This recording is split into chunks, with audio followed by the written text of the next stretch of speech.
LA couple ends up making a decision that changes their 30-year-old son's life forever.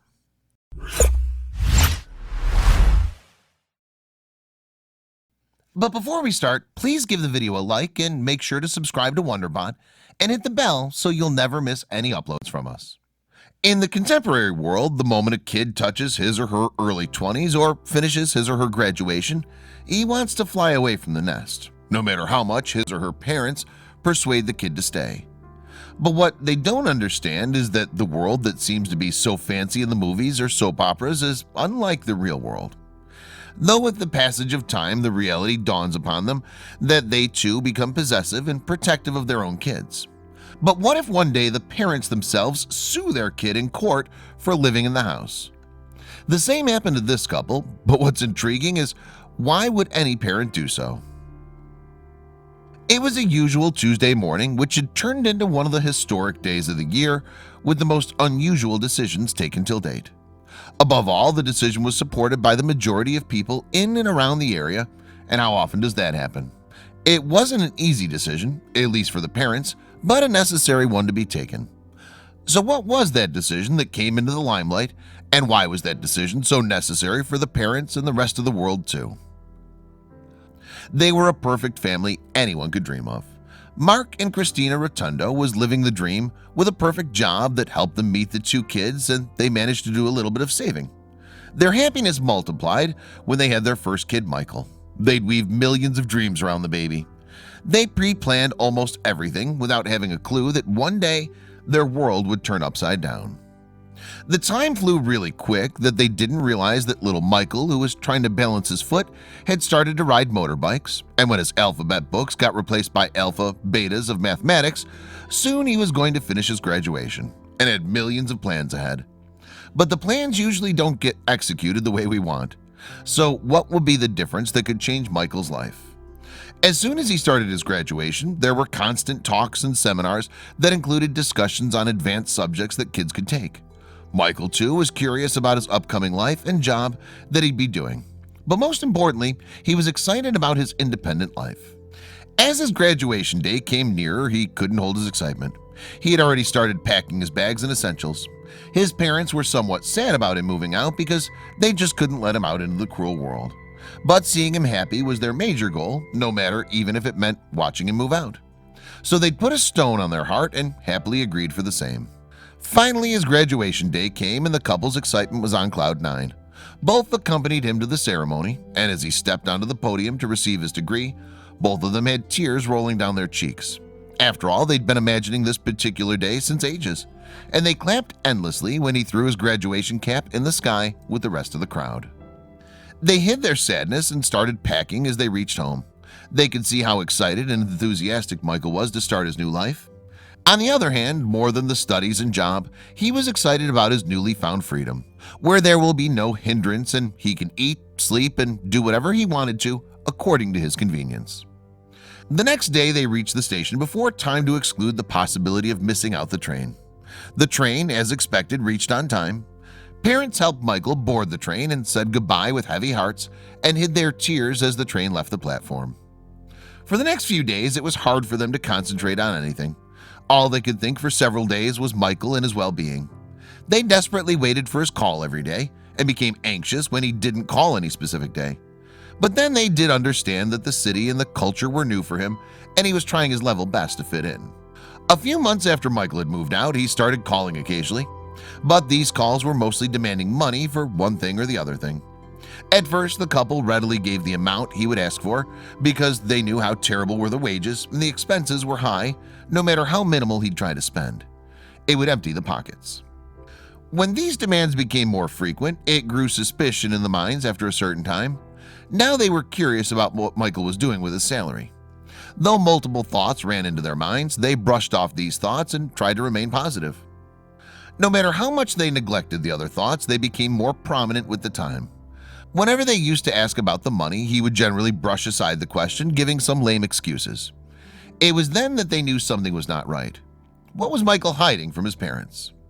They were now thinking about how to find out what was wrong, no matter how much they tried to avoid, but still they were afraid that Michael might have gotten trapped in some bad company and might need help to get out of the same.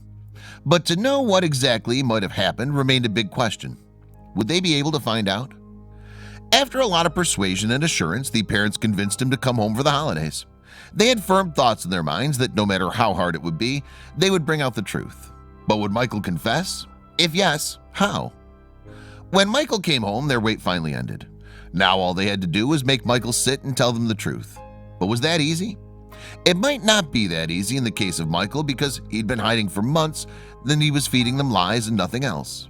So after having dinner and doing the normal chit-chat, they indirectly asked him about his job, life, and also about all the money that he'd taken. His father joked that now he's working, he'll return the money with interest, and shockingly, he agreed for the same. Why was Michael telling lies over lies? When they tried their best and still couldn't get an answer, they thought of changing the plan and get an answer by hook or crook. So after dinner, they made him sit in front of them for the serious talk and were determined to get the answer. Would Michael tell the truth now or stick to lies as before? After all this time, they'd somewhat lost their trust in him, so whatever excuses he made didn't really affect the confrontation. Until he started crying like a kid in front of them and didn't stop. Even they both tried consoling him several times. But why did he start crying? Was he in some big trouble? And would the parents be able to help him out of the same? After hours of consoling, when Michael stopped crying, he told his parents that he'd lost his job, and according to him, it wasn't his fault at all. He worked tirelessly for 5 days, but when he's asked to work on Saturdays too, he refused, and for this petty reason, he was sacked from his job. This came as an unanticipated truth they could ever expect. So they did what any other parent would have done. They offered to move him back into the house to take his time and get prepared for the next opportunity. They knew how hard it would be for a kid who had just entered his 20s to get ready for this harsh world which spared no one. Without having a clue that this will be a decision they'd regret for the rest of their lives. Soon the days changed into weeks, and in a blink, the kid that they had taken in to prepare for the world had a son himself. Time might have changed, but one thing remained constant, and that was his unemployment. For almost a decade, he was jobless. And now, even when he was fathering a kid, he still was least considerate about getting a job. It was 8 years back when Michael had some real job, and after that, he never considered to get one. This made his parents anxious. They were earning well, but still, at this age, they expected their son to support them, and in this case, they were constantly supporting him. Now it was the time to put their foot down. They wanted him to understand his responsibilities and expected to put a share in the household. Being jobless for 7 years, he didn't even try to contribute to the household chores. When the parents saw things are getting out of control, they knew they had to take some action. But what they did was unanticipated. So his father gave him a notice dated February 2nd, which stated, "After a discussion with your mother, we have decided that you must leave this house immediately. You have 14 days to vacate. You will not be allowed to return. We will take whatever actions are necessary to enforce this decision." It was just the starting of a string of letters that he would receive, but he didn't care to respond, let alone take an action. He'd become so stubborn that even after receiving notes from his parents, he didn't move. He'd become so habitual of not working that now he didn't intend to do it at all. Every time when his parents confronted him, he would always brush off, saying that no one would take him with his work history. To make him understand, his parents notified him to give rent if he wished to stay in the house. But even after so many notices, he would not give a single penny. And how would he have managed the same, because he didn't have a job, nor intend to have one in the near future? So his parents had to take some firm decisions in order to make him realize his responsibilities. When they could see no effect of the notices and warnings on Michael, they decided to take a step which otherwise no parent would have taken. But then it was for his own betterment. So the decision to appeal in the court to evict their son. Would they be able to win and teach their son a lesson? The subject that could have been resolved in the four walls of the house was now the nation's headline. The father, Mark Rotundo, shared letters in the court which stated, "You have heretofore been our guest, and there is no lease or agreement that gives you any right to stay here without our consent," and gave 30 more days to vacate, but he was oblivious to everything happening. This case had started to get on the nerves of the parents because of the unaccepted limelight it got. So would they take the case back or continue the battle? The letter added, "We will take whatever actions are necessary to enforce this decision." He'd been headstrong about not moving out of the house, but when he denied paying rent, it was the last straw. The son ignored their polite behavior, but the final blow was when he denied to move out of the house or pay the rent after all the notices had been received. So they notified him that he had been evicted. What would Michael do now? Would he move out? And of course, their parents, they wanted Michael to learn and understand his responsibilities. But behind this cold face that they had put up, they had a soft heart too.